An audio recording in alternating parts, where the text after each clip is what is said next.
Beli rumah melalui calo. Pada dasarnya, makelar ataupun calo tanah itu adalah pekerjaan yang sangat membantu mempertemukan penjual dan pembeli. Pasti akan sulit sekali mencari pembeli ataupun bagi penjual. Tidak mudah loh mencari sendiri tanah atau rumah yang sesuai. Makanya profesi makelar, komisioner, ataupun calo masih dibutuhkan baik oleh pembeli ataupun penjual.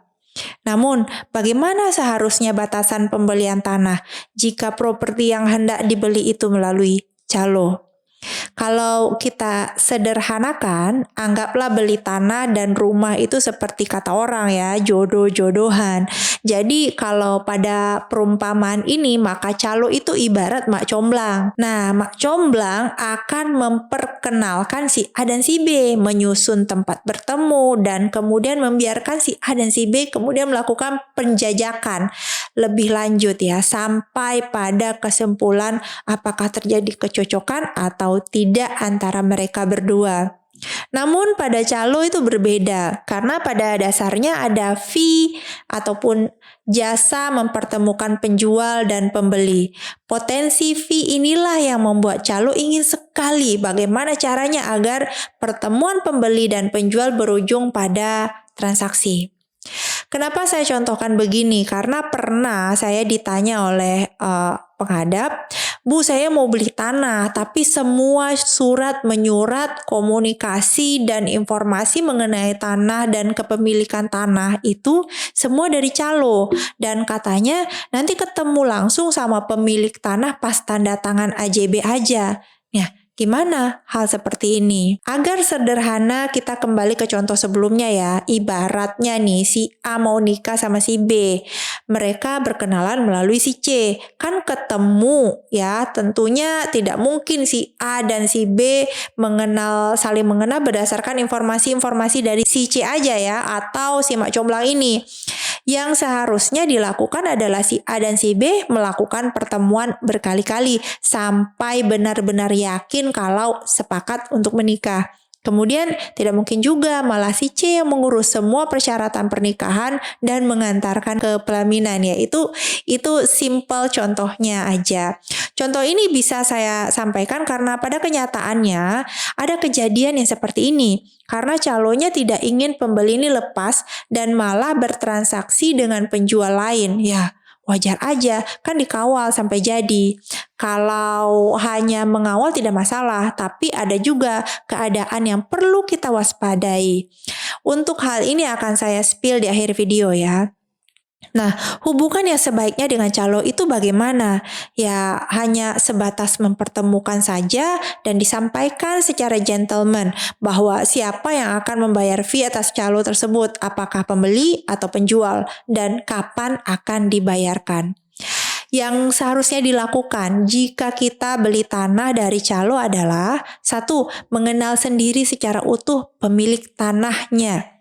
Jika sekali ketemu tuh nggak cukup ya nggak masalah ketemu 2 kali atau lebih. Saat mengenal penjual ya kita harus cari informasinya. Apakah penjual terikat perkawinan, pasangannya masih ada atau tidak, ataukah mungkin telah bercerai, hidup atau mati, kapan penjual memperoleh tanah tersebut, dari jual belikah, wariskah, hibahkah.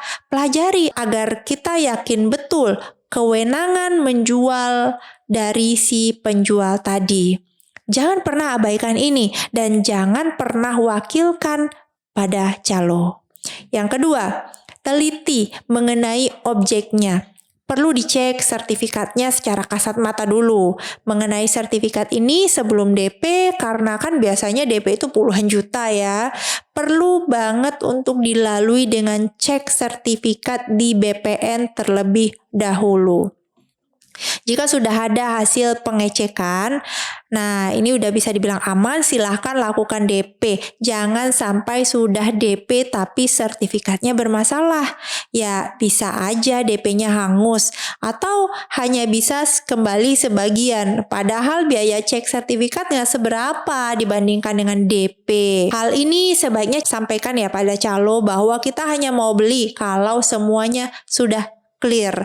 Tapi kalau calo mendesak, melakukan payment DP, hati-hati, jangan terburu-buru juga.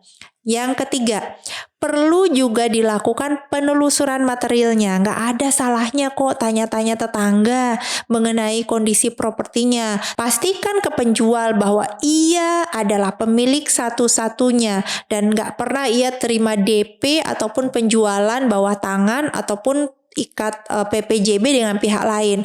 Nah, ini hati-hati. Biasanya calo aktif menawarkan rumah pada calon pembeli. Ada kalanya pembeli lain sudah melakukan transaksi, namun batal. Kemudian sampai pada kita tuh transaksi tersebut. Nah, ini harus di-tracking bahwa saat kita hendak membeli, penjual harus jamin tidak ada pihak lain yang akan menuntut hak-haknya, yang akan merugikan kita sebagai calon pemilik baru. Kalau nyatanya rumah tersebut pernah diikat dengan PPJB atau perjanjian jual beli dengan pihak lain, sebaiknya calon pembeli nggak boleh ujuk-ujuk transaksi ya.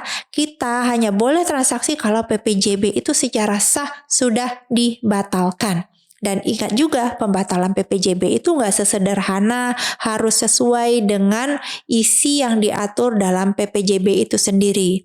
Jangan sampai udah beli, kemudian ada orang lain yang datang dari mana, entah dari mana, kemudian mengaku-ngaku pernah beli tanah tersebut pada kita. Percaya deh, sengketa tanah itu amat sangat melelahkan dan merepotkan. Ruginya bisa berkali-kali. Nah, tadi cara yang harus kita lalui di luar campur tangan calo. Dan ini saya juga akan sampaikan calo mana sih yang bisa kita jadikan partner mencari aset atau mana yang perlu kita waspadai. Yang pastinya kalau calo yang baik akan memberikan manfaat. Tapi hati-hati, jangan-jangan ia bukan calo, tapi mafia tanah yang seperti calo. Dia menawarkan rumah namun dokumen-dokumen atau pemilikan tanahnya fiktif.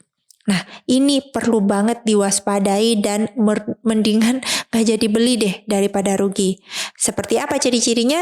Sini kita spill. Satu, ciri-cirinya adalah biasanya mafia tanah atau biong ya, dia akan buru-buru untuk kita bisa lakukan transaksi segera.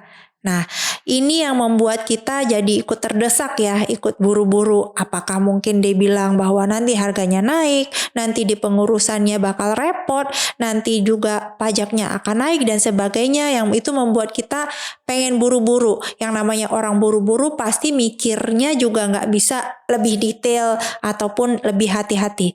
Jangan ikut buru-buru dan jangan termakan skenario apapun kalau kita benar-benar belum yakin terhadap properti tadi. Kalau kita sudah yakin terhadap propertinya, terhadap para penjualnya dan benar-benar sudah percaya diri ya, barulah kita boleh lakukan transaksi.